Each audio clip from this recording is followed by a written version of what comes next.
Lalitha சகஸ்ரநாமத்துல 136th ஸ்லோகம் நம்ம பார்க்க போறோம். போன கிளாஸ்ல நம்ம வந்து அப் டு 135 பார்த்தோம் இல்லையா?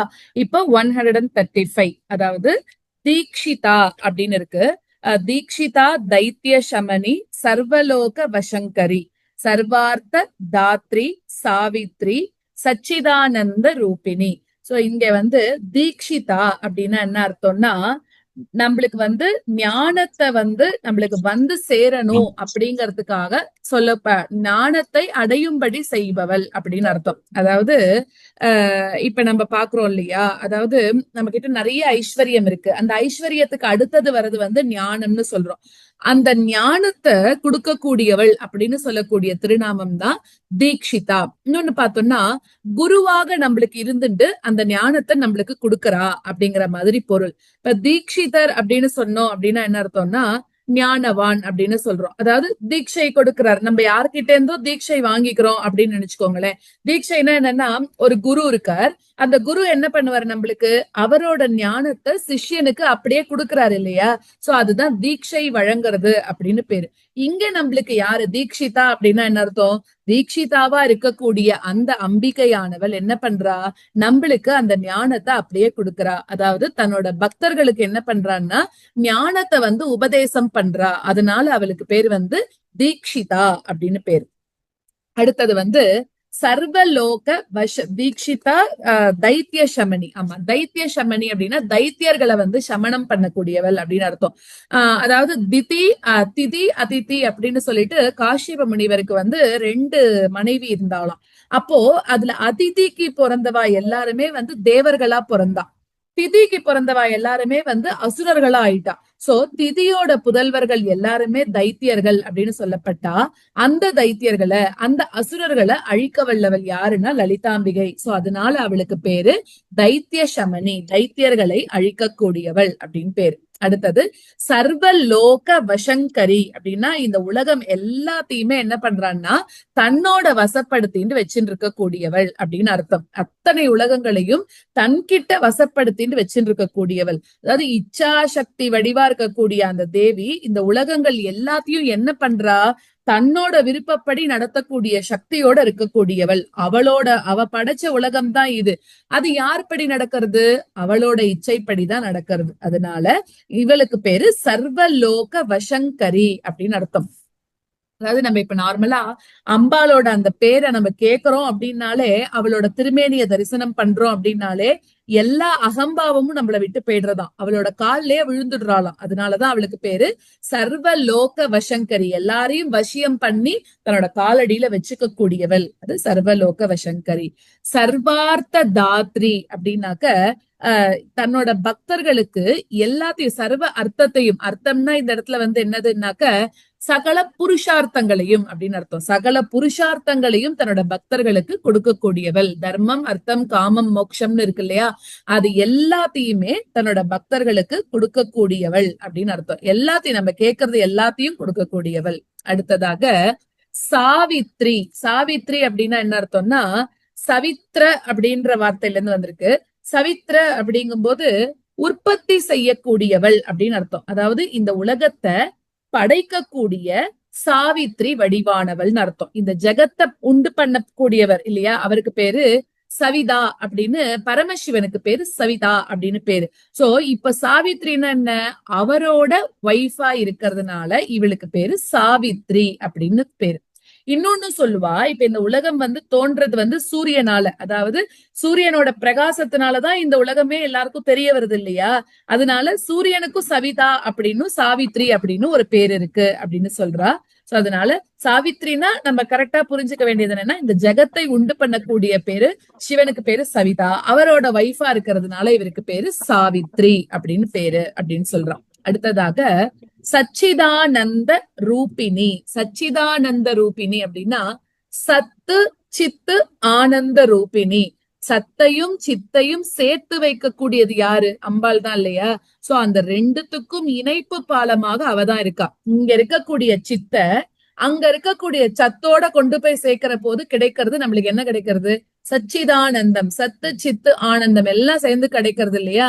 சோ அம்பாள் தான் அதை எல்லாத்தையும் பண்றா அப்படின்னு அர்த்தம். அம்பாள் தான் ஆனந்தத்தோட வடிவமாகவும் இருக்கா, ஆனந்தத்தோட ரூபிணியாக யார் இருக்கான்னா அம்பாள் தான் இருக்கா அப்படின்னு சொல்றோம். அதுதான் சச்சிதானந்த ரூபிணி. அடுத்தது தேசகாலா பரிச்சின்னா. அதை எப்படி பிரிக்கணும்னா தேச கால அபரிச்சின்னா. அந்த ஆ வந்து அந்த இடத்துல சைலண்ட். அப்படின்னா என்ன அர்த்தம்னா தேசமாகட்டும் காலமாகட்டும் இது எல்லாத்துக்கும் இந்த வரம்புகளுக்குள்ள அம்பாளால கட்டுப்படுத்தவே, அம்பாளை நம்ம இதுக்குள்ள வந்து கட்டுப்படுத்தவே முடியாது அப்படின்னு அர்த்தம். ஏன்னு கேட்டா அம்பாளை வந்து ஒரு இடத்துலதான் அவளை நம்ம அடைச்சு வைக்க முடியுமானா முடியாது. எங்க வேணாலும் இருப்பா, அதாவது எங்கேயும் எப்பொழுதும் இருக்கக்கூடியவள். அதனால இந்த மாதிரி பாகுபாடுகளுக்கெல்லாம் உட்படாதவள். அதுதான் தேச கால பரிச்சின்னா அப்படின்னு அர்த்தம். அடுத்தது சர்வகா. சர்வகா அப்படின்னு என்ன அர்த்தம்? சர்வமாகவும், அதாவது எல்லாமாகவும் இருக்கக்கூடியவள்னு அர்த்தம். எத்தனை பொருட்களை நம்ம எத்தனை விதமாக நம்ம பட்டியலிட்டு சொன்னா கூட அது எல்லாத்துலயும் இருக்கக்கூடியவள் அம்பாள். அதனால அவளுக்கு பேரு சர்வகா அப்படின்னு அர்த்தம். ஏன்னா நம்ம முன்னாடி நாமாலதான் என்ன பார்த்தோம்? தேச காலத்துக்கெல்லாம் அப்பாற்பட்டு இருக்கக்கூடியவள்னு பார்த்தோம் இல்லையா? சோ அதனால அவ எல்லா இடத்துலயும் இருக்கக்கூடியவள் அப்படின்னு நினைக்கும் போது இதுலயும் என்ன சொல்றது? எங்கும் இருப்பவள். அதாவது நம்ம பெருமாளை சொல்றோம்ல, தூணிலும் இருப்பார் துரும்பிலும் இருப்பார்னு. அந்த மாதிரி சர்வகான்னா எப்ப நம்ம அவளை ஒரு இடத்துலதான் இருப்பான்னு லிமிட் பண்ண முடியாதோ சர்வகா எல்லா இடத்துலயும் அம்பாள் இருப்பா அப்படின்னு சொல்றோம். அடுத்தது சர்வ மோகினி அப்படின்னா எல்லாருக்கும் மோகத்தை தரக்கூடியவள் அப்படின்னு அர்த்தம். அதாவது அழியக்கூடிய பொருட்கள்லையும் அழியாம இருக்கக்கூடிய பொருட்கள்லையும் அசையக்கூடிய பொருட்கள்லையும் அசையாம இருக்கக்கூடிய பொருட்கள்லையும் இருப்பா அப்படின்னும், ஒண்ணுக்கொண்ணு முரண்பாடான குணங்களோட எப்படி தோன்றா அப்படின்னு சொல்லக்கூடிய சந்தேகத்துக்கு தான் இதுல சொல்றது. சர்வமோகினினா அம்பாலோட மாயை காரணமாக எல்லா சாதாரண ஜனங்களும் நம்மள மாதிரி இருக்கிறவெல்லாம் மோகம் அடைஞ்சு அந்த மோகத்தினால பிரம்மமும் பிரபஞ்சமும் வேற வேறாக தோன்றத வந்து உண்மை அப்படின்னு நினைச்சுக்கிறோம். அதனால அந்த மாதிரி ஒரு மோகத்தையும் நம்மளுக்கு யார் உண்டு பண்றா? அம்பாள் தான் உண்டு பண்றா இல்லையா? அதனால சர்வ மோகினி அப்படின்னு அர்த்தம். அம்பாள் என்ன பண்றான்னா எல்லாருக்குமே அவ மேல இருக்கக்கூடிய அந்த விருப்பத்தை வந்து அதிகப்படுத்திட்டே இருப்பாளாம் எப்பவுமே. உனக்கு பக்தி இருந்தாலும் சரி இல்லைன்னாலும் சரி, கடைசியில எல்லாரும் என்ன பண்றா? வெறுமை வேணா பேசிக்கலாம் எனக்கு பக்தி இல்லைன்னு சொல்லிட்டு. ஆனா அம்பாள் நினைச்சுட்டா அப்படின்னாக்க என்ன ஆயிடும்? கடைசியில அவளோட காலடியில அம்பாள் கிட்ட எல்லாரும் வந்து வசப்பட்டுடுவா அப்படிங்கிறா. சோ அந்த அளவுக்கு எல்லாரையும் தன்கிட்ட ஆக்கர்ஷிச்சென்று அருள் புரியக்கூடியவள். அதுதான் சர்வ மோகினி அப்படின்னு அர்த்தம். அடுத்ததாக சர்வமோகினி சரஸ்வதி. சரஸ்வதினா ஞான அபிமான தேவியா இருக்கக்கூடிய சரஸ்வதியாக இருக்கக்கூடியவள்னு அர்த்தம். அதாவது கல்வி ரூபமாக இருக்கக்கூடியவள், ஞானத்தோட சாரத்தை நம்ம எல்லாருக்கும் தரக்கூடியவள். அதனால சரஸ்வதி. சாஸ்திரமயி அப்படின்னாக்க எல்லா சாஸ்திரங்களுக்கும் தலைவியாக, அந்த சாஸ்திரங்கள்லாம் வந்து எங்க இருக்கோ அங்க எல்லா இடத்துலயும் அம்பாள் இருக்கக்கூடியவள். அது மட்டும் இல்லாம சாஸ்திரங்களோட இருப்பிடமே அம்பாள் தான், அம்பிகை தான், லலிதாம்பிகை தான் அப்படி சொல்லலாம். சோ அதனால சாஸ்திரமயி. அப்புறம் சாஸ்திரங்கள்ல முழுமையாக இருக்கக்கூடியவள் அப்படின்னு அர்த்தம் தான் சாஸ்திரமயி. அப்புறம் குஹாம்பா. குஹாம்பா அப்படின்னு வரும்போது ஒண்ணு வந்து என்ன சொல்லலாம்? குகைக்குள்ள இருக்கான்னு சொல்லலாம். குகைனா என்ன? நம்மளோட மனசுன்னு சொல்லக்கூடிய குகைக்குள்ள இருக்கா அப்படின்னு சொல்லலாம். இன்னொன்னு சொன்னோம்னா குகனோட, அதாவது முருகன் இருக்காரு இல்லையா, அந்த முருகனுக்கு தாயாக இருக்கக்கூடியவள். அம்பான்னா அம்மா, குகன்னா முருகன். சோ முருகனுக்கு தாயாக இருக்கக்கூடியவள் அப்படின்னு அர்த்தம். இன்னொன்னு நம்மளோட இதயம்னு சொல்லக்கூடிய குகைக்குள்ள வசிக்கக்கூடியவள். சோ அதனால குஹாம்பா. குஹ்ய ரூபிணி அப்படின்னாக்க என்ன அர்த்தம்னா ரொம்ப ரகசியமான ரூபத்தோட இருக்கக்கூடியவள் அப்படின்னு அர்த்தம். அப்படின்னாக்க அதாவது நம்ம ரகசியமான வடிவத்தோட இருக்கக்கூடியவள்னு சொல்லலாம். அதாவது நம்மளோட கணக்குகளுக்கு அப்பாற்பட்டவள் அப்படியும் இருக்கா. இன்னொன்னு குஹ்யர்களோட வடிவமாகவும் அவளே இருக்கா. குஹ்யர்கள்னா யாரு? நம்மள மாதிரி இருக்கக்கூடிய ஒரு சராசரி ஜீவன்கள்னு வச்சுக்கலாம். இந்த ஜீவன்களோட வடிவமாகவும் ரூபமாகவும் அம்பாள் தான் இருக்கா அப்படின்னு சொல்லலாம். அதனாலதான் நம்மளோட இப்ப இப்ப எதுக்கு ஒரு எக்ஸாம்பிள் சொல்லணும் அப்படின்னாக்க நம்மளோட ரூபமா இருக்கா அப்படிங்கிறோம். அதனாலதான் நம்ம நவராத்திரியில என்ன பண்றோம்? எல்லா லேடிஸையும் நம்ம கூப்பிடுறோம்ல, எல்லா லேடிஸையும் கூப்பிட்டு அம்பாள் ரூபமாகவே தானே பாவிச்சு நம்ம அவளுக்கு வெத்தலை பாக்கெல்லாம் கொடுக்குறோம் இல்லையா? சோ அந்த மாதிரி பூஜைகள்ல இப்ப எல்லா லேடிஸையும் கூப்பிட்டு உட்கார வச்சு அவளை அம்பாளா நினைச்சுட்டு நம்ம வந்து அவளுக்கு கொடுக்குறோம். அப்புறம் குழந்தைகள் இருந்ததுன்னா கன்னியா பூஜை சேர்ந்து பாலா ஸ்வரூபியா நீ வந்திருக்க அப்படி எல்லாம் சொல்லி நம்ம கொடுக்குறோம் இல்லையா? சோ எல்லா ரூபமாகவும் குஹ்யர்கள் நம்மள மாதிரி இருக்கக்கூடிய எல்லாமாகவும் நம்மள மாதிரி இருக்கக்கூடிய சராசரி ஜீவன்களோட வடிவமாகவும் அம்பாள் தான் இருக்கா அப்படின்னு சொல்றோம். அடுத்தது குஹ்ய ரூபிணி. அப்புறம் வந்து அது என்ன இருக்கு, ஒரு நிமிஷம். குஹ்ய ரூபிணி. அடுத்தது நாம என்ன, என்கிட்ட புக்கு சர்வோபாதி.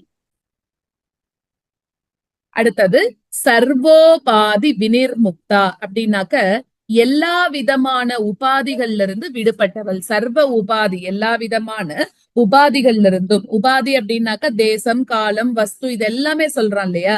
சோ இந்த மாதிரி இருக்கக்கூடிய எல்லாத்துக்கும் உட்படாதவள் அப்படின்னு சொல்லலாம் இந்த இடத்துல. சோ அதனால அவ எல்லாத்துல இருந்தும் விடுபட்டிருக்கா அப்படின்னு அர்த்தம். எல்லா உபாதிகளுக்கும் அப்பாற்பட்டு இருக்கக்கூடியவள். ஆனாலும் சம்பிரதாயேஸ்வரி. ஆனா அவளேதான் எப்படி இருக்கா, நம்மளோட சம்பிரதாயத்துக்கு ஈஸ்வரியாக இருக்கா. அவளேதான் சதாசிவ பதிவிரதா அப்படின்னாக்க சதாசிவரோட பதிவிரத்தையாகவும் அவளேதான் இருக்கா அப்படின்னு அர்த்தம். சிவன் ஒருத்தரே தன்னோட பதி அப்படின்னு சொல்லக்கூடிய நியமத்தோட எப்பவுமே இருக்கக்கூடியவள் அப்படின்னு அர்த்தம்.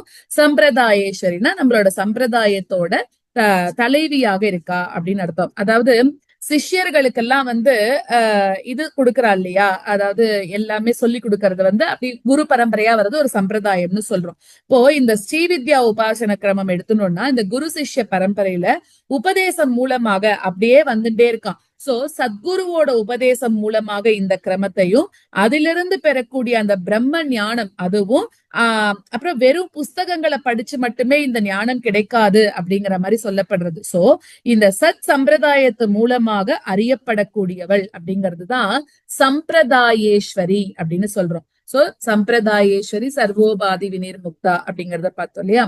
அடுத்ததாக நம்மளுக்கு வர்றது சாத்வி. இந்த சாத்விய வந்து எப்படி பிரிச்சுக்கலாம்னா சாது பிளஸ் இ அப்படிங்கிற மாதிரி பிரிச்சுக்கலாம். சாது அப்படின்னாக்க என்ன அர்த்தம்னா சாது அப்புறம் இ அப்படி பிரிக்கிறோம். அதாவது இது எப்படி சொல்லலாம் அப்படின்னாக்க சாது அப்படிங்கறத இப்ப சத் விஷயங்கள், சத் விஷயங்களுக்கு தலைவியாக இருக்கா அப்படின்னு சொல்லலாம். சாது அப்படின்றதே வந்து இந்த சத் விஷயங்களுக்கு தலைவின்றதுல இருந்தா வந்ததுங்கிற மாதிரி சொல்றா. அதாவது யார்கிட்ட சத் விஷயங்கள் நல்ல விஷயங்கள் இருக்கோ அவர்தான் நம்ம சாது அப்படின்னு சொல்றோம். சோ இங்க அம்பாள்கிட்ட தானே எல்லாமே இருக்கு, அதனால அம்பாள் தான் அது எல்லாத்துக்குமே தலைவி அப்படின்னு சொல்றான்.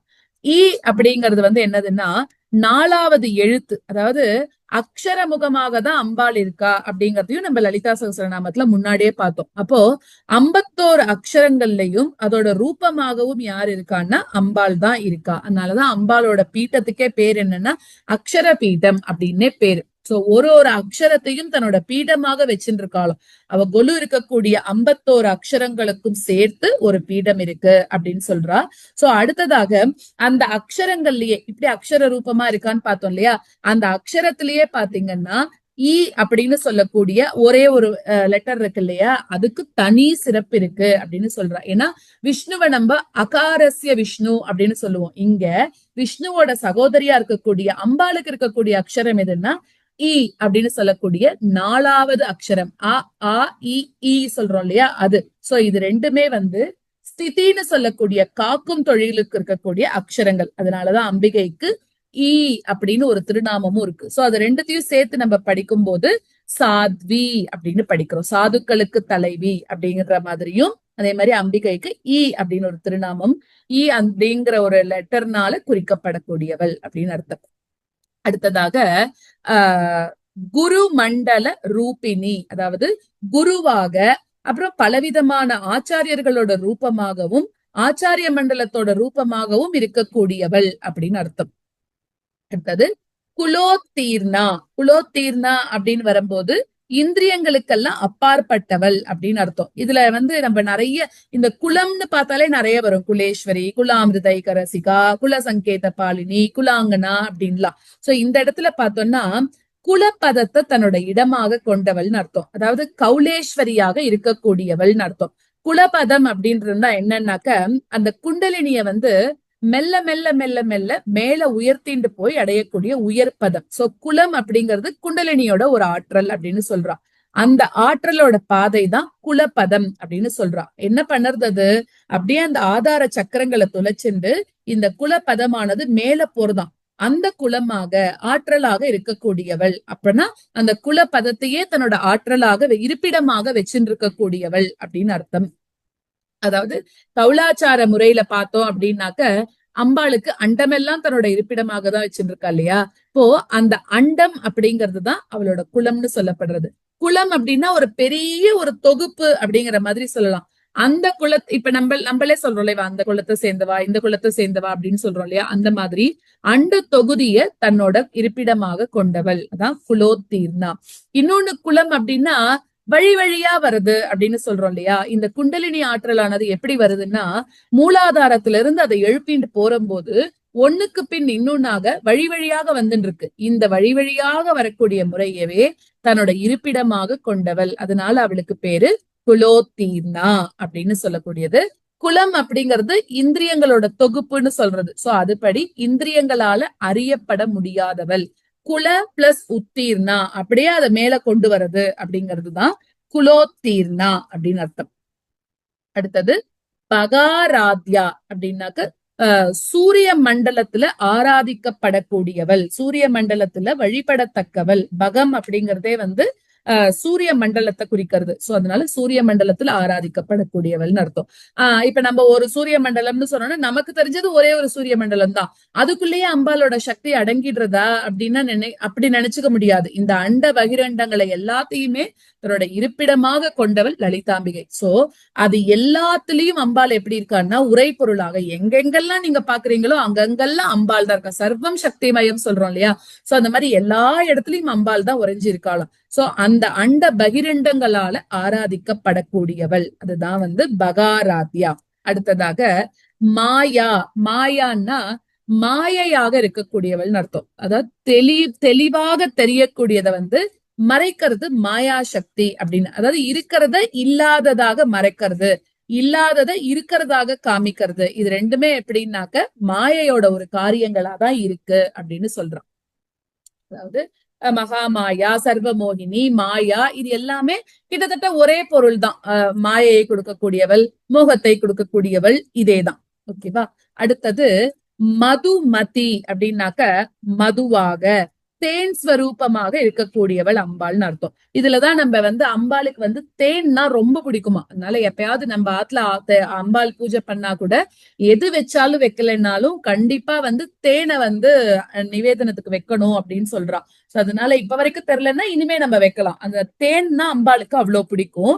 தேன் ஸ்வரூபமாகவே இருக்கக்கூடியவள் அப்படின்னு சொல்றா. சோ இங்கே என்னது அப்படின்னு பார்த்தாக்க இதையே நம்ம சௌந்தரிய லகரியில கூட பாடியிருக்காரு. எப்படின்னா அவித்யானாமந்த ஸ்திமிர மிகிர தீபநகரி அப்படின்னாக்க அம்பாள் என்ன பண்றா, அந்த அவித்யைன்னு சொல்லக்கூடிய இருட்ட நீக்கிறா. அப்படியெல்லாம் விட்டுட்டு ஜடர்களா இருக்கக்கூடிய நம்மளுக்கு எதை கொடுக்குற அம்பிகை அப்படின்னா ஜடானாம் சைதன்ய ஸ்தபகமகரந்த ஸ்ருதிஜரி அப்படின்னாக்க சைத்தன்யத்தை இந்த ஜடர்களா இருக்கக்கூடிய நம்ம மேல அப்படியே தெளிச்சுட்டாலாம், நல்ல அறிவை கொடுக்கறா அப்படின்னு அர்த்தம். சோ அதனால இந்த இடத்துல அம்பாள் தேனா இருக்கா, தேன் ஸ்வரூபமாக இருக்கா. அப்படி இருந்துட்டு நம்மளுக்கு சைத்தன்யத்தை, நல்ல அறிவு, சித்து அது எல்லாத்தையும் நம்மளுக்கு கொடுக்கறா அப்படின்னு அர்த்தம். அதுதான் மதுமதி அப்படின்னு அர்த்தம். அதாவது இந்த மது அப்படிங்கறதுக்கே தேனுன்னு சொல்லலாம். இல்லாட்டா மயக்கத்தை தரக்கூடிய பொருள் அப்படின்னு சொல்லலாம். சோ பூஜை மாதிரி இருக்கக்கூடிய சமயங்கள்ல கொடுக்கக்கூடிய உபச்சாரங்கள்ல மதுவும் ஒண்ணுன்னு சொல்றோம். இதே சமயாச்சார முறையில பூஜிக்கிறவா தேனை கொடுப்பாளாம். மத்தவா எல்லாம் என்ன பண்றான்னா அந்த போதை தரக்கூடிய பொருளை கொடுக்கறான்னு சொல்றா. அது நமக்கு தெரியாது, நம்ம அது உள்ளேயும் போக வேண்டாம். நம்மளை பொறுத்த வரைக்கும் எல்லாமே தேன் தான். அம்பாளுக்கு தேன்னா ரொம்ப பிரீத்தி அப்படிங்கிற மாதிரி வச்சிருந்துடலாம். இதுக்கும் நிறைய இருக்கு. மது பிரீதா, மாத்வீபானா லசா, காதம்பரி பிரியா, மத கூர்ணித ரக்தாட்சி.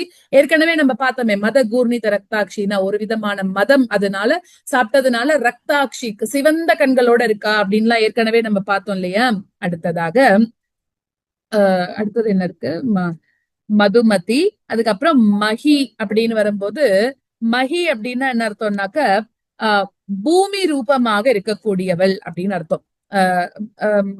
அதாவது ரகசியமான ரூபத்தோட இருந்தா கூட பூமி போல தெளிவாக தெரியக்கூடியவள் அப்படிங்கிற மாதிரி சொல்லலாம். ரகசியமான ரூபமுடையவளை நம்ம எப்படி அடைய முடியும் அப்படின்னு சொல்லக்கூடிய கவலை, தயக்கம் இது எல்லாத்தையும் இருக்கக்கூடியதால ரகசியமா இருக்காளே நம்ம எங்கேயாவது போய் அம்பாளை பார்க்க முடியுமா அப்படின்னு நினைச்சுக்கிறதுக்கு ஒரு பதில் வேணும் இல்லையா? அதனால பூமி ரூபமாவும் இருக்கா அப்படின்னு சொல்லிட்டா. அப்படின்னா என்ன அர்த்தம்? தெளிவாக தெரியக்கூடியவள், நீங்க எப்ப வேணாலும் அம்பாளை பாத்துக்கலாம் அப்படிங்கிற மாதிரி பதிலும் சொல்லியாச்சு. அடுத்தது கணாம்பா அப்படின்னாக்க கணங்களுக்கு தாயாக இருக்கக்கூடியவள்னு அர்த்தம். கணம்னா ஒரு கூட்டம். என்ன கூட்டம்? பரமசிவனோட பரிவாரங்களா இருக்கக்கூடிய பிரமதர்கள் மாதிரி இருக்கக்கூடிய கூட்டங்களோட தாயாராக இருக்கா. அப்படி எல்லாம் ரொம்ப புரிஞ்சுக்க முடியலன்னா கணபதிக்கு தாயாராக இருக்கா அப்படின்னு சொல்லலாம். பரமசிவனோட கணங்கள் தலைவரான விநாயகரையும் கணபதி, கணேசர் இந்த மாதிரி இருக்கக்கூடிய பெயர்களால நம்ம சொல்றோம் இல்லையா? சோ அதனால அவருக்கு தாயார், அதனால அவளுக்கு பேரு கணாம்பா அப்படின்னு அர்த்தம். குஹாம்பா அப்படின்னு படிச்சோம், ஞாபகம் இருக்கா? குஹாம்பா அப்படின்னு வரும்போது குகனாக இருக்கக்கூடிய முருகனுக்கு தாய்ன்னு பார்த்தோம். இங்க கணாம்பான்னா கணேசருக்கு தாயாக இருக்கக்கூடியவள்னு அர்த்தம். குஹ்யகாராத்யா அப்படின்னாக்க குஹ்யர்களால வழிபடக்கூடியவள் அப்படின்னு அர்த்தம். சோ இந்த இடத்துல வந்து குஹ்யர்களான அந்த ஜீவர்களால ஆராதிக்கப்படக்கூடியவள் அப்படின்னு அர்த்தம். அடுத்தது கோமலாங்கி அப்படின்னா மிருதுவான கோமளமான அங்கங்களை உடையவள், அழகான மிருதுவான சரீரத்தை உடையவள் அப்படின்னு அர்த்தம். அடுத்தது குரு பிரியா அப்படின்னாக்க குருவாக இருக்கக்கூடிய சிவ பரமேஸ்வரருக்கு பிரீத்தியானவள், அதாவது ஜெகத்குருவா இருக்கக்கூடிய பரமேஸ்வரன் கிட்ட ரொம்பவும் பிரீத்தியாக இருக்கக்கூடியவள்னு அர்த்தம். அது மட்டும் இல்லாம என்ன பண்றா, யாருக்கெல்லாம் சிஷ்யர் யாருக்கெல்லாம் தகுதி இருக்கோ அவளுக்கெல்லாம் ஸ்ரீ வித்யைய உபதேசம் பண்ணி இந்த உபாசனா பரம்பரைய வந்து காப்பாத்தக்கூடிய குரு கிட்ட பிரியமாக இருக்கக்கூடியவள் அப்படின்னு அர்த்தம். அடுத்தது ஸ்வதந்திரா. ஸ்வதந்திரா அப்படின்னாக்க பிரத்தியாரோட உதவி அவளுக்கு எப்பவுமே வந்து தேவையே இல்லையா. எதையுமே என்ன பண்றான்னா சுதந்திரமாக சாதிக்க கூடியவள்னு அர்த்தம். எந்த காரியத்தை செய்யணும் அப்படின்னா கூட அவளுக்கு பிரத்தியாரோட உதவி எப்பவுமே தேவையே கிடையாது. சாதனங்களும் தேவை கிடையாது. என்ன அவளுக்கு இப்ப ஒண்ணு வேணும் அப்படின்னா தன்னோட சங்கல்பம் ஒண்ணுனாலேயே எல்லா காரியங்களையும் செஞ்சு முடிக்க கூடியவள், அதனால அவளுக்கு பேரு ஸ்வதந்திரா அப்படின்னு அர்த்தம். அடுத்தது ஸ்வதந்திரா சர்வதந்திரேஷி. சர்வதந்திரேஷினா எல்லா விதமான தந்திரங்களுக்கும் ஈஸ்வரியாக இருக்கக்கூடியவள் அப்படின்னு அர்த்தம். 64ன்னு சொல்லக்கூடிய தந்திரங்களை வந்து பொருந்தும்படி செய்யக்கூடியவள், அது எல்லாத்தையும் பொருளுடையவளாக செய்யக்கூடியவள், அதுக்கு எல்லாத்துக்கும் ஆதாரமாக இருக்கக்கூடியவள், அதுதான் சர்வதந்திரேஷி. தட்சிணாமூர்த்தி ரூபிணி.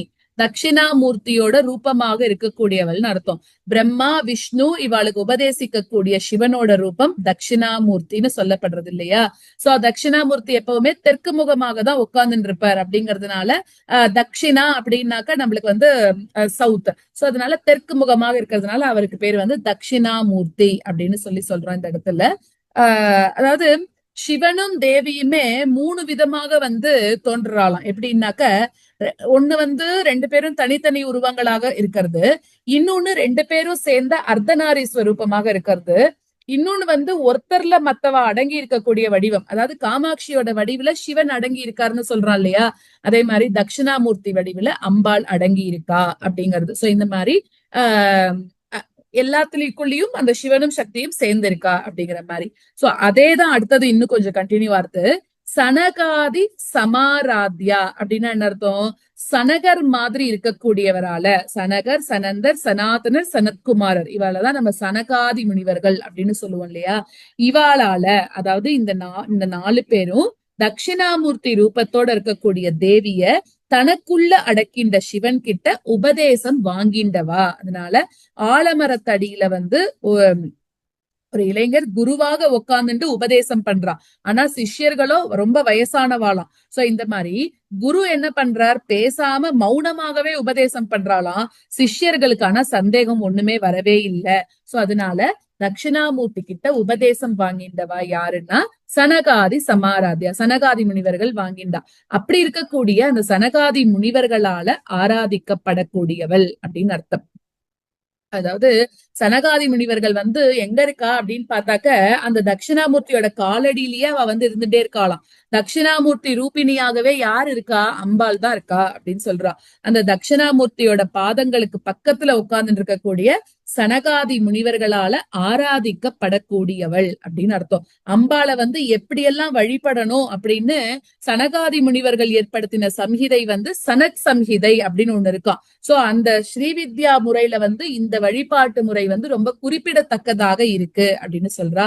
சனகாதி முனிவர்களால ஆராதிக்கப்பட்டதுனால அவளுக்கு பேரு சனகாதி சமாராத்யா அப்படின்னு பேர். அடுத்தது சிவஞான பிரதாயினி அப்படின்னா சிவ சம்பந்தமான ஞானத்தை தன்னோட பக்தர்களுக்கு கொடுக்கக்கூடியவள். இதுவும் கூட குரு அப்படின்னு சொல்லக்கூடிய ஒரு இதோடதான் வருது. தட்சிணாமூர்த்தின்றவர் என்ன பண்றார், ஆலமரத்து அடியில உட்கார்ந்துட்டு சொல்லாம சொல்லி கொடுத்துட்டு இருக்காரு இல்லையா, ஏன்னா அவர் மௌனகுருன்னு சொல்றோம். அந்த மௌனகுருவான பரம்பொருளுக்கு கீழே இருக்கக்கூடியவர்கள் 4 சிஷ்யர்கள். அந்த 4 சிஷ்யர்களும் அம்பாளையே ஆராதிச்சுருக்கா. என்ன வேணும் குரு கிட்ட இருந்து, அவர் என்ன உபதேசம் பண்றாரோ அந்த ஞானம் தானே வேணும். சோ அம்பாள் என்ன பண்றான்னா அந்த சிவ ஞானத்தை கொடுக்கறா. அதனால அவளுக்கு பேரு சிவஞான பிரதாயினி. சிவஞானத்தை வேண்டி கேட்டு உட்கார்ந்து இருக்கக்கூடிய அந்த 4 பேருக்கும் அந்த பரம்பொருளோட மங்கள ஞானத்தை பிரசாதமாக தரக்கூடியவை லலிதாம்பிகை. சோ அதனால சிவஞான பிரதாயினி அப்படின்னு சொல்றோம். அடுத்தது சித்கலா.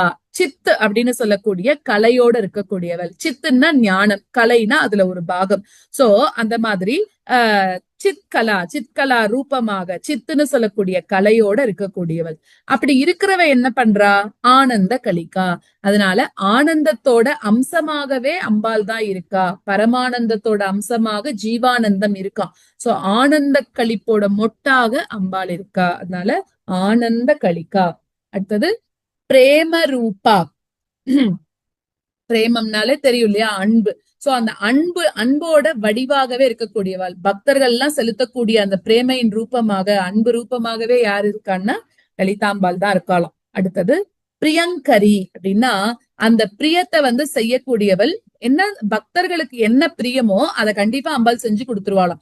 அவளோட மனசுக்கு என்ன தேவை அப்படின்னு ஆராய்ஞ்சு போகத்தையோ மோட்சத்தையோ இல்ல ரெண்டுத்தையும் சேர்த்தே கூட சம்டைம்ஸ் கொடுத்துடுறாளாம். சோ அதனால அவளுக்கு பேரு பிரியங்கரி அப்படின்னு அர்த்தம். பிரியத்தை வந்து எல்லாருக்கும் கொடுக்கக்கூடியவள். அடுத்தது நாம பாராயண பிரீதா. நாம பாராயணத்தினால பிரியமடையக்கூடியவள் அப்படின்னு அர்த்தம். ஒண்ணு நம்ம சொல்லிக்கலாம், இந்த சகஸ்ர நாமத்தை சொல்றது, லலிதா சகஸ்ர நாமம் சொன்னா அம்பாளுக்கு ரொம்ப பிடிக்கும் அப்படின்னு சொல்லலாம். அடுத்தது வந்து இன்னொன்னு வந்து நிறைய இருக்கு. அது வந்து இந்த தேவி வழிபாட்டுல வந்து 6 விதமான பாராயணங்கள் இருக்கு அப்படின்னு சொல்றா. அதாவது நாத பாராயணம், கடிகா பாராயணம், தத்துவ பாராயணம், நித்யா பாராயணம், நாம பாராயணம், மந்திர பாராயணம் அப்படின்னு சொல்லிட்டு. அப்போ அந்த ஸ்ரீவித்யா உபாசனையில இருக்கிறவெல்லாம் வந்து அஷ்டாங்க ரீதியில சொல்லி ஸ்ரீவித்யா சந்தியாவந்தனத்தை பண்றாளாம் அப்படிங்கிறது வேற இடத்துல சொல்றது. சோ அந்த மாதிரி இந்த லலிதா சகஸ்ரநாம பாராயணமும் அவளுக்கு பிடிக்கும். ஸ்ரீவித்யா வழிபாட்டுல இருக்கக்கூடிய 6 வகையான பாராயணம் அவளுக்கு பிடிக்கும். சோ அதனால நாம பாராயண பிரீதா அப்படின்னு பேரு. அடுத்தது நந்தி வித்யா அப்படின்னா நந்திகேஸ்வரரோட வித்தை ஸ்வரூபமாக இருக்கக்கூடியவள். நந்திகேஸ்வரரால உபாசிக்கப்பட்ட மந்திர ரூபமாக இருக்கக்கூடியவள்னு அர்த்தம். என்னன்னா ஸ்ரீவித்யா மந்திரங்களை வாங்கின ரிஷிகள் வந்து 12 பேரு முக்கியமா சொல்லப்படுறா.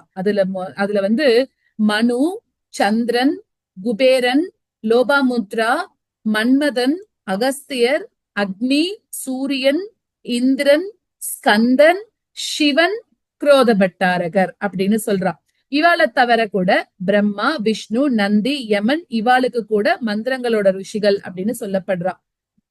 அதாவது என்னது இதுல சொல்றா அப்படின்னாக்க, தட்சிணாமூர்த்தி கிட்ட இருந்து சிவஞானம் வந்து முதல்ல நந்திகேஸ்வரருக்கு தான் வந்ததாக கணக்காம். அதனால சிஷ்யர்கள்ல வந்து குரு பரம்பரை எங்கேருந்து ஆரம்பிக்கிறதுனா நந்திகேஸ்வரர் கிட்ட இருந்து ஆரம்பிக்கிறதுதான். சோ அந்த மாதிரி அப்படிப்பட்ட வித்யாஸ்வரூபமாக இருக்கக்கூடியவள் லலிதாம்பிகை. நடேஸ்வரி அப்படின்னாக்க நடேஸ்வரோட மனைவி, சிதம்பரத்துல ஆடக்கூடிய நடராஜரோட மனைவி அப்படின்னு சொல்லலாம். சோ அந்த மாதிரி நடனமாடக்கூடியவள், நடனமாடக்கூடிய ஈஸ்வரனுக்கு, நடராஜனுக்கு பக்கத்திலே இருக்கக்கூடியவள். சிவகாம சுந்தரிக்கு அணுகாரிணி அப்படின்னு ஒரு பேர் உண்டாம். அப்படின்னா என்னன்னா கூடவே ஆடக்கூடியவள் அப்படின்னு அர்த்தமா. அணு அப்படின்னா உடன், கூட அப்படிங்கிற மாதிரி. நடராஜர் வந்து அந்த இடத்துல தனியா மட்டும் ஆடலையாம். அவர் ஆட ஆட அம்பாள் அங்க தாளம் போட்டு இருக்காளாம்.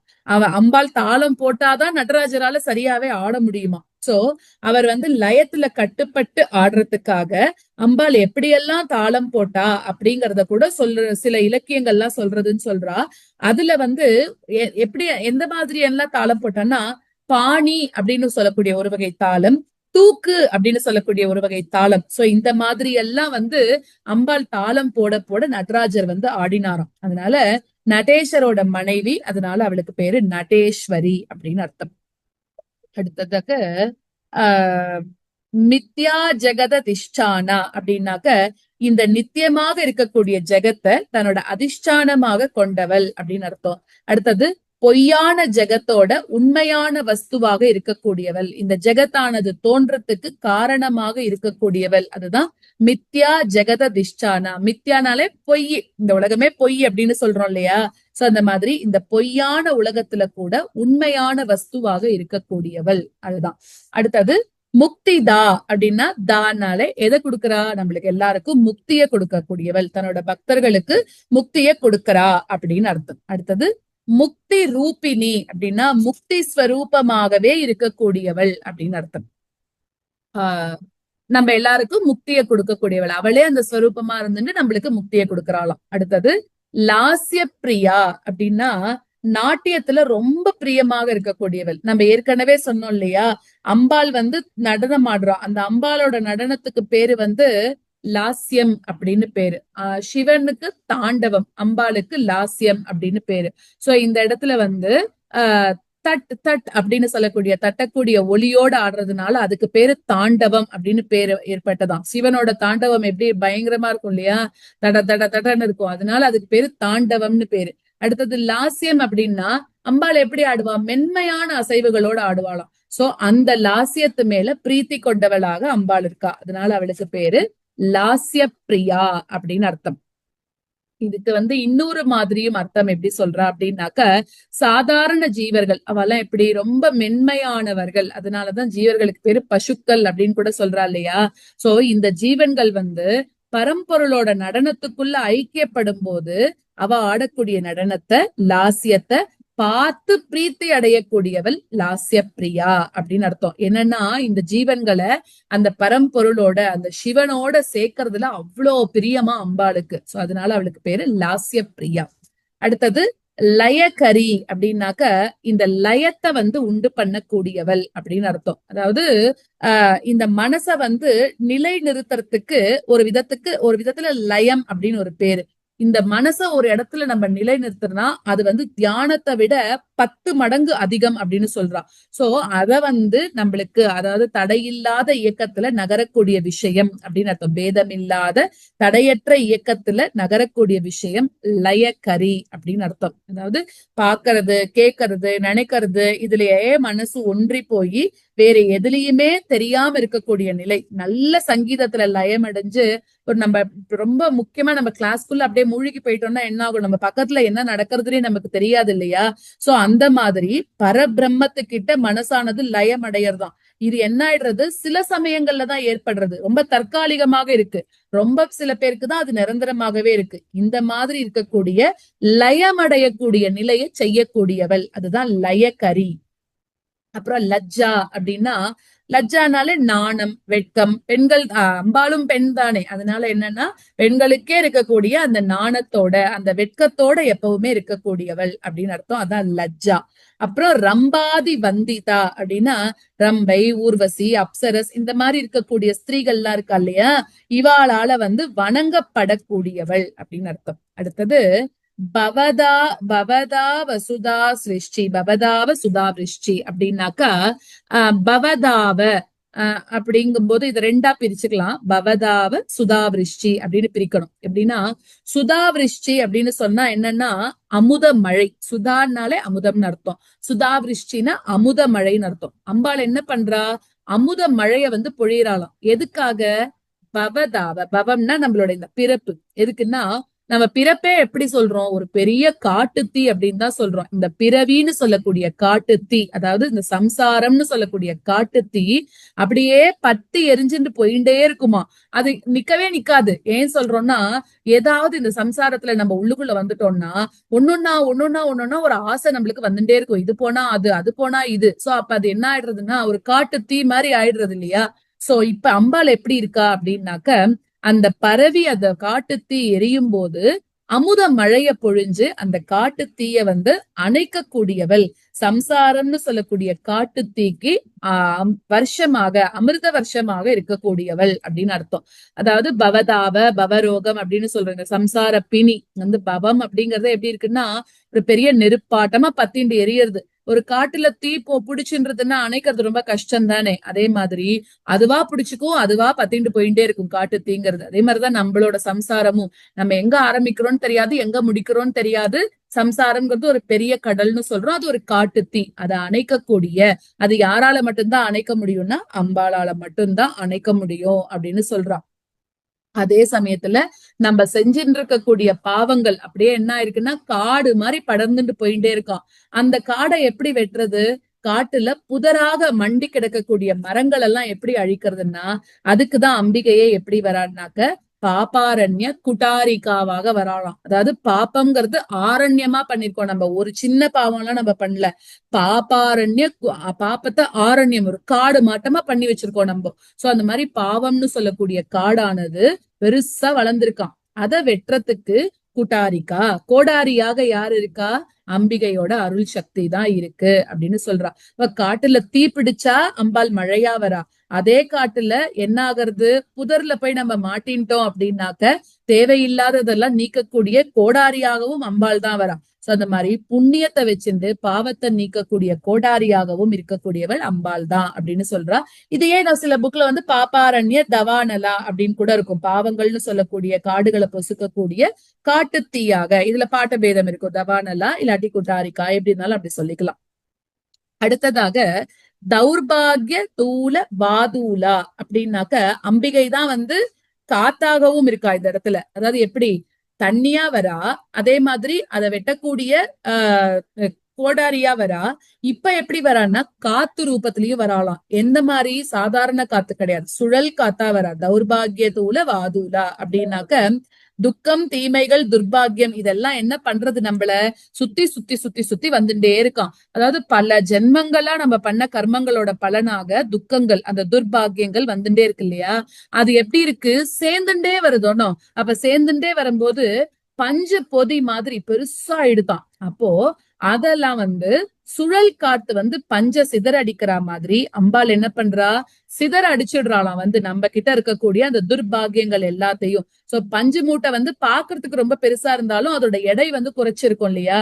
சோ அந்த மாதிரி பல பிராரப்த கர்மாக்களால நேரக்கூடிய துக்க கூட்டங்கள் பெருசாக கனமாக மூட்டை மாதிரி இருக்காம். அதுல வலுவை குறைக்கணும்ன்றதுக்காக சில கர்மாக்களும் உண்டு. சோ அந்த கர்மாக்கள் மூலமாக அந்த மூட்டையோட வலுவை பஞ்சு பொதி போல லேசாக்கி அப்படிப்பட்ட கர்மாக்கள் அம்பாள்கிட்ட உண்டாகிறதுன்றா. அவளோட சம்பந்தப்பட்டிருக்கு. அதனால தௌர்பாகிய தூள வாதூலா அப்படின்னா என்ன அர்த்தம் அப்படின்னாக்க நம்மளோட துர்பாகியத்தை அப்படியே வீசி தள்ளக்கூடிய புயல் காத்தாக அம்பாள் வரா. சோ நெருப்பா இருக்க வேண்டிய நேரத்துல நெருப்பா இருக்கா, காத்தா இருக்க வேண்டிய நேரத்துல காத்தா இருக்கா, அமுத மழையா இருக்க வேண்டிய இடத்துல அமுத மழையாக இருக்கா, சுழலாக இருக்க வேண்டிய இடத்துல சுழலாக இருக்கா.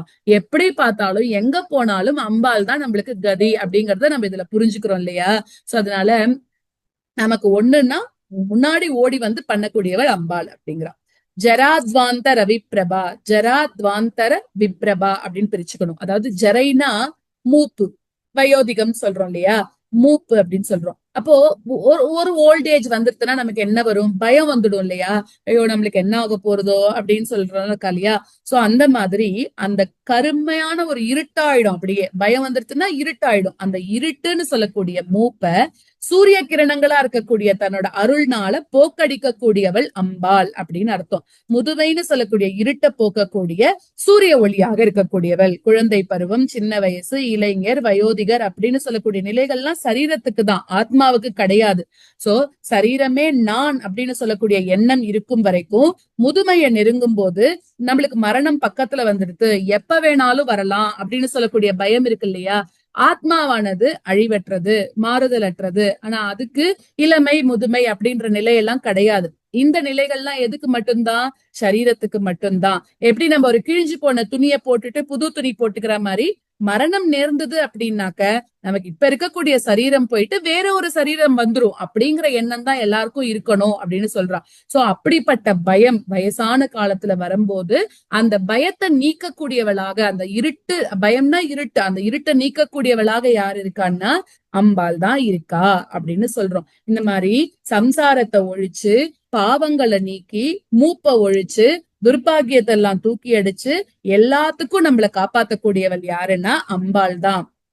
அதுக்கப்புறமா பாக்யாப்தி சந்திரிகா அப்படின்னா பாக்யம்னு சொல்லக்கூடிய குளிர்ச்சிய சந்திரனாக இருந்து அமிர்த தாரையாக பொழியக்கூடியவள். அதாவது அந்த குளிர்ச்சிய நல்ல வெளிச்சமாக நில ஒளி போல தரக்கூடியவள் அப்படின்னு சொல்றான். சந்திரனுக்கு 2 குணங்கள் இருக்கான். ஒண்ணு என்னது? அமுதத்தை தரக்கூடியது. இரண்டாவது நல்ல குளிர்ச்சியை தரக்கூடியதான். அம்பிகையோட அருள்னு சொல்லக்கூடிய நில ஒளியும் அவளை பத்தின நினைவுகளோட குளிர்ச்சியை நம்மளுக்கு கொடுக்கறது அப்படிங்கிறா. அதே சமயம் அனுகிரகத்தையும் அமுதமாக வாரி வாரி வழங்குறாளாம் அம்பாள் அப்படின்னு சொல்றான். அதுதான் பாக்யாப்தி சந்திரிகா. அடுத்தது பக்த சித்த கேகி கணாகணா. இப்ப நம்ம எத்தனாவது ஸ்லோகத்துல இருக்கோம்? பக்த சித்த கேகி கணாகணா. ஓகே. சோ பக்தர்களோட மனசுன்னு சொல்லக்கூடிய மயிலுக்கு ஆனந்தத்தை கொடுக்கக்கூடிய மேக கூட்டமாக இருக்கலாம். மயில்கள் எப்படி இருக்கும்? நீரோட இருக்கக்கூடிய மேகங்களை பார்த்தா ரொம்ப ஆனந்தத்தோட தன்னோட தோகைகளை விரிச்சு ஆடும் இல்லையா? அதே மாதிரி இந்த பக்தர்களோட மனச மயில்களுக்கும் அம்பால நீருண்ட மேகங்களுக்கும் ஒப்பிட்டு சொல்றா. அப்படின்னா என்ன அர்த்தம்னாக்க, அம்பால பாத்துட்டா அப்படின்னாலே என்ன ஆகுமா இந்த பக்தர்களோட மனசு அப்படின்னாக்க, அம்பால நினைச்ச உடனே பக்தர்கள்லாம் அப்படியே ஆட ஆரம்பிச்சிடுறாளும். அம்பாலோட அனுகிரகமானது மழையாக பொழிய போறது நம்ம மேல அப்படின்ற ஒரு மகிழ்ச்சியில அவளோட மனசெல்லாம் ரொம்ப ஆனந்த கூத்தாடுமா. அதுதான் பக்த சித்த கேகி கணாகணா அப்படின்னு சொல்றான். அடுத்ததாக ரோக பர்வத தம்போலர் அப்படின்னாக்க, ரோகம்னா வியாதி. அந்த வியாதின்னு சொல்லக்கூடிய மலை, பர்வத மலை, அந்த மலையை போக்கக்கூடிய வஜ்ராயுதமாக அம்பாள் இருக்கா அப்படின்னு சொல்றான். அதாவது வரக்கூடிய ரோகம் பர்வதம் அளவுக்கு மலை மாதிரி தாங்கிக்கவே முடியாததாக இருந்தா கூட அதை கலைக்கக்கூடிய வஜ்ராயுதமாக அம்பாள் இருக்கா. ஏன்னா வஜ்ராயுதம் எவ்வளவு தூரத்துக்கு வலிமை சக்தி அதோட இருக்கும் இல்லையா? அந்த மாதிரி அதை வச்சுட்டு மலைய கூட தூள் தூளாக ஆக்கிட முடியுமா? அப்படிப்பட்ட வலிமையோட நம்மளோட ரோகங்களை போக்கக்கூடியவள் அம்பிகை. அதனால நம்ம வயசானாலும் கவலைப்பட வேண்டாம், ஏதாவது உடம்பு வந்தாலும் கவலைப்பட வேண்டாம். லலிதா சகஸ்ரநாமத்தை சொன்னா எல்லாமே சரியாயிடும். ஏன்னா அப்பதானே அம்பிகை நம்மளோடவே கூடவே இருக்கால்ல. சோ அதெல்லாம் நம்ம இதுல இருந்து புரிஞ்சுக்கணும். எல்லாத்துக்கும் நம்மளுக்கு கூட இருக்கிறது அம்பாள் தான் அப்படின்னு. அடுத்தது மிருத்யு தாரு குட்டாரிகா. மிருத்யு அதாவது மரணம். இப்ப நான் சொன்னேன் ஜஸ்ட் அதான். மரணம்னு சொல்லக்கூடிய தாவரத்தை, அதாவது வெட்டக்கூடிய கோடாலியாக இருக்கா.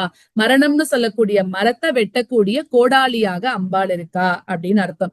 சோ மரணம்னு சொல்லக்கூடிய தாவரம் அது என்ன ஆகுறது? கீழே நன்னா வேர் பிடிச்சு படர்ந்து மரமாக கிளைப்பரப்பி நின்னா கூட அந்த மரத்தை வெட்டக்கூடிய கோடாரியானவள் மிருத்யுதாரு குட்டாரிகா அப்படின்னு அர்த்தம். அடுத்தது அப்படி இருக்கிறவதான் மகேஸ்வரியாகவும் இருக்கா. மகேஸ்வரினா பெரியவளாக, பெரிய ஈஸ்வரியாக அம்பாள் தான் இருக்கா அப்படிங்கிறது மகேஸ்வரி. அப்புறமா மகா காளி. மகா காளினா மகதியாக, அதாவது ரொம்ப பெரியவளாகவும் காளியாகவும் அம்பாள் தான் இருக்கா அப்படின்னு சொல்றான். அதாவது என்னன்னா, உஜ்ஜயினி பீட்டத்துல இருக்கக்கூடிய சிவனோட மூர்த்திக்கு மகாகாலர் அப்படின்னு பேராம். அப்போ அவரோட பத்தினி தான் மகாகாளி அப்படின்னு சொல்றான். இதே சமயத்துல ஒரு கதை சொல்றது இருக்கு. காளிக்கு அம்பாள் தன்னோட சக்தியை கொடுத்தா அப்படின்னு சொல்றான். அதாவது அசுரர்களை அழிக்கணும் அப்படிங்கிறதுக்காக அம்பாளோட அம்சமாக தோன்றின காளி அவளோட போர் பண்ணிட்டு வரும்போது அந்த யுத்தத்துல அசுரர்களுக்கு நிறைய ரத்தம் வருது இல்ல, அந்த ரத்தத்தை குடிச்சாலும் அப்படின்னு சொல்றது உண்டு. சோ அசுரர்களை அழிச்சிட்டு சர்வ ஆயுதங்களோட உட்கார்ந்துருக்கா. சோ அந்த அசுரர்களோட ரத்தம் மேல பட்டதுனால, அந்த ரத்த சம்பந்தம் ஏற்பட்டதுனால காளிக்கு கூட அகங்காரமும் மமகாரமும் வந்துருது அப்படின்னு சொல்றான். சோ அதனால அந்த காளி ரூபமாக இருக்கக்கூடியவள் அம்பாள் அப்படின்னு சொல்றா. அடுத்ததாக தம்போலி மகேஸ்வரி மகாகாளி. மகா கிராசா அப்படின்னாக்க பெரிய கபளமாக விழுங்கக்கூடியவள் அப்படின்னா ஒரு பெரிய அம்பாள் வந்து எவ்வளவு பெரியவள்னு இப்ப பார்த்தோம் இல்லையா? அப்ப அவ சாப்பிடக்கூடிய சாப்பாடு எவ்வளவு பெருசா இருக்கும். இத்தினோண்டு கொடுத்தா போராது இல்லையா? பெரிய பெரிய கபளமாக விழுங்கக்கூடியவள், பிரபஞ்சத்தையே கபளமாக விழுங்கக்கூடியவள் அப்படின்னு அர்த்தம். பெரிய பிடிமானத்தோட இருக்கக்கூடியவள். அதுக்கப்புறம் அது மட்டும் இல்லாம இந்த பிரம்மாண்டத்தை, அண்ட பிரம்மாண்டத்தை, ஜெகத்து எல்லாத்தையும் தன்னோட பிடிக்குள்ள வச்சுட்டு இருக்கக்கூடியவள். அதுதான் மகா கிராசா அப்படின்னு அர்த்தம். அடுத்தது மகாசனா அப்படின்னாக்க, இந்த இடத்துல நம்ம பார்த்தோம்னா மகாசனா அப்படின்னு இருக்கும். அதாவது சாக்கு டிஃபரன்ஸ் இருக்கும். அப்படி இருக்கும் போதே வந்து நம்மளுக்கு மீனிங்கும் மாறும். இங்க மகாசனா சட்டைக்கு வர சா இருக்கு இல்லையா? சோ அப்படின்னு வரும்போது என்ன இங்க சொல்றது அப்படின்னாக்க, ரொம்ப பெரியவளாக மகதியாக இருக்கக்கூடியவள். இங்க மகாசனாவல, அதாவது பெரிய பெரிய ஆகாரத்தோட இருக்கக்கூடியவள் அப்படின்னு அர்த்தம். இன்னொன்னு நம்ம மகாசனா அப்படின்னு அங்க பார்த்தோம். சோ அங்க வந்து மீனிங்கே வேற. இங்க வந்து மகாசனா அப்படின்னாக்க பெரும் ஆகாரத்தோட, பெரிய உருவத்தோட இருக்கக்கூடியவள் அப்படின்னு அர்த்தம். அடுத்தது அபர்ணா. அபர்ணா அப்படின்னாக்க, ஹிமவானுக்கு இவ வந்து மகளாக தோன்றின போது இந்த உமாதேவியா தோன்றினா இல்லையா? அப்ப இவளுக்கு பேரு அபர்ணா அப்படின்னு இருந்துதான். அதாவது என்னன்னா, எது பழுத்து விழறதோ அதுக்கு பேரு பர்ணம் அப்படின்னு பேரு. அப்போ இலை வந்து என்ன ஆகுறது? முழுசா பழுத்து கீழே விழுமா. மரத்தோட தொடர்பு இல்லாம சருகாக கீழே விழுந்துறது.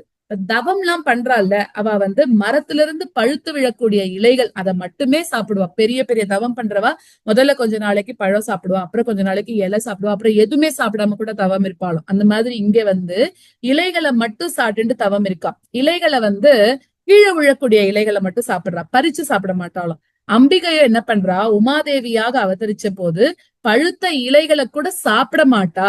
சோ பர்ணமாக இருக்கக்கூடியதை சாப்பிடாததுனால அவளுக்கு பேரு அபர்ணா. அதனால அதை கூட சாப்பிடல அப்படிங்கறதுனால அவளுக்கு பேரு அபர்ணா அப்படின்னு.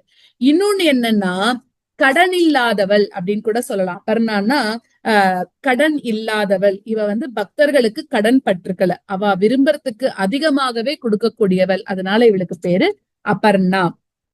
அடுத்தது சண்டிகா. சண்டிகா அப்படின்னா ரொம்ப கோபத்தோட இருக்கக்கூடியவள். தவறு எங்கேயாவது நடந்ததுன்னா அதை தட்டி கேட்கறதுக்கான கோபம் அவ்வளோ இருக்குமா அம்பாள் கிட்ட. அதனால சண்டிகா. அப்புறம் தன்கிட்ட பக்தி இல்லாதவர்கள் கிட்ட ரொம்ப ரொம்ப கோபம் வரும் அம்பாளுக்கு. அதனால அவளுக்கு பேரு சண்டிகா. அப்புறம் சண்ட முண்டாசுர நிஷூதினி அப்படின்னா, சண்டன் முண்டன் அப்படின்னு சொல்லக்கூடிய அசுரர்களை அழிச்சவள். சும்பன் நிசும்பன்னு சொல்லக்கூடிய அசுரர்களோட கூட்டத்தை சேர்ந்த சண்டன் முண்டன் அப்படிங்கிறவாள அம்பாள் வந்து தன்னோட காளி ரூபத்துல வந்து சம்ஹாரம் பண்ணா அப்படின்னு இருக்கு இல்லையா? சோ அதனால காளிக்கு சாமுண்டா அப்படின்னு சொல்லக்கூடிய பேரை அம்பாள் கொடுத்தா அப்படின்னு நம்ம வந்து தேவி மகாத்மியத்துல படிச்சிருக்கோம் இல்லையா? சோ அது மாதிரி சண்ட முண்டாசுர இவா எல்லாத்தையும் வந்து வதம் பண்ணவள். அதனால இவளுக்கு பேரு சண்ட முண்டாசுர நிஷூதினி அப்படின்னு பேரு. இந்த சண்ட முண்டாசுர நிஷூதினியோட இந்த கிளாஸை நம்ம முடிச்சுக்கலாம். அடுத்த கிளாஸ்ல அடுத்தது